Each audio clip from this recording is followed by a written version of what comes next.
Over half of all smartphones, both iOS and Android, are infected with keystroke logging software. This is a known fact. People pay these pornography sites for the ability to push their key logging software on your phones. How do you think they make their money? It costs millions of dollars to maintain these massive databases and have the bandwidth to disperse this pornography, and yet you don't pay? Yes, you're paying. While you are watching your phone is watching you. This is just a fact of life. The operating system is designed specifically to watch you, listen to you, find out where you are in order to help you. It needs to know who your friends are. It needs to know what you're saying in your text messages. It needs to listen to you sometimes. And so you're looking at your phone and you have all of these facilities, but it is the world's greatest spy device, designed as a spy device. Now, there's nothing wrong with that as long as the person spying on you is spying on you for benign reasons, meaning maybe they just want to sell you something. I can choose to say no. But hackers use those same facilities. They are built into the operating system. If a hacker gets access to those facilities, they may choose to empty my bank account without my permission or knowledge, or to steal my identity, or to start charging things on my credit cards, or if I have a Bitcoin wallet or an Ethereum wallet, they can empty my wallets. This is the facts. This is not science fiction. This is not me being paranoid. The antivirus paradigm is no longer functional. It doesn't work. I said this 10 years ago. And I'm the person who invented it. People should listen. If I invented it and I built the first antivirus company, viruses are not the problem. By the time hackers have planted malware in your system, it's way too late. The hackers spend weeks, months, or sometimes years sniffing around in your system, taking what they want before they even plant malware. But you can find the presence of a hacker in your system so easily. Every hacker has to go through certain steps in order to break into any system and do damage. The first thing they have to do is get through the firewall, and all firewalls have holes. It's impossible to build a firewall that can keep out all hackers. It just can't be done. They have to get through the firewall, and then they have to find out where they are. And so what's on this net? They sniff every device on the network. You have people, I've even heard people at Google say that if you have nothing to hide, you have nothing to fear. Well, I've never heard anything crazier. It's insane to say if you have nothing to hide, you have nothing to fear. We are humans. We are living in an imperfect world.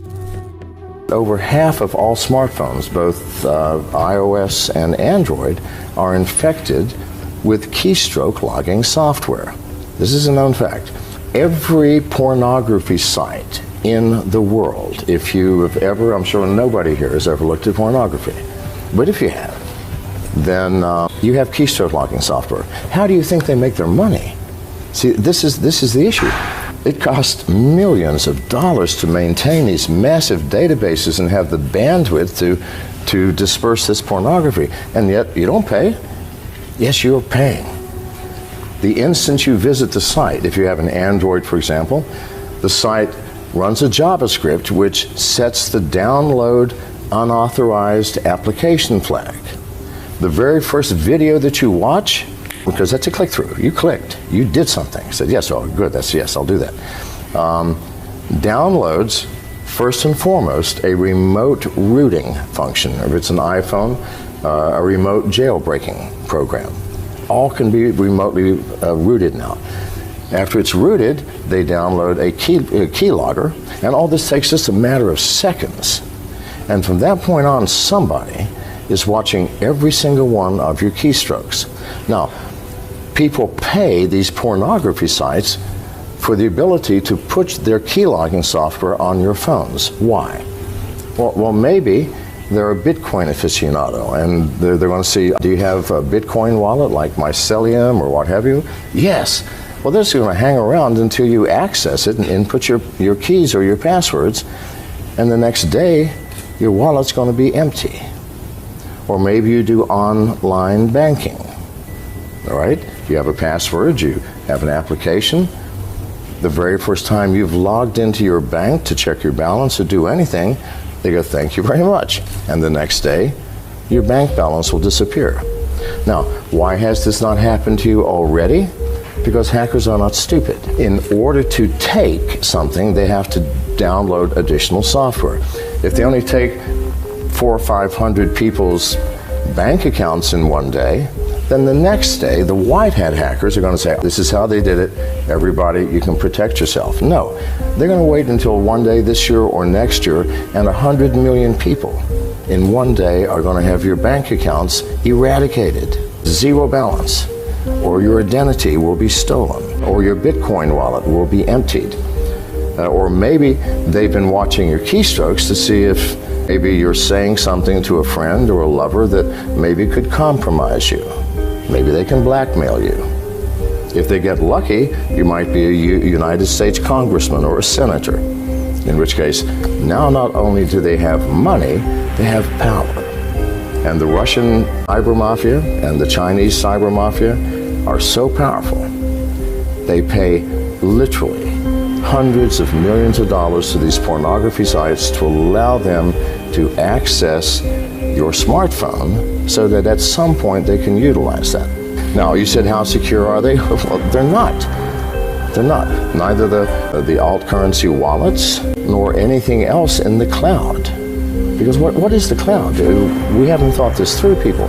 The cloud is a place where I'm going to store data.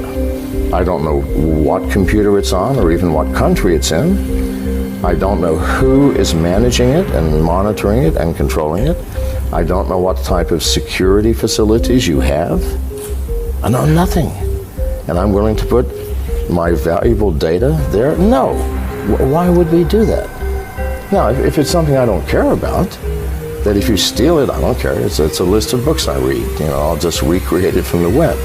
But if it's something that matters, it's like saying, we've all agreed now we have secrets, yes? Why don't you let me keep your secrets? Why should you be burdened with having to keep your secrets? I mean, you've got too many stories to tell. Why don't you give it to me and let me manage it for you? Isn't that crazy? And that's what we're doing with our, quote, secret data. That is data we don't want to have stolen from us or taken or accessed.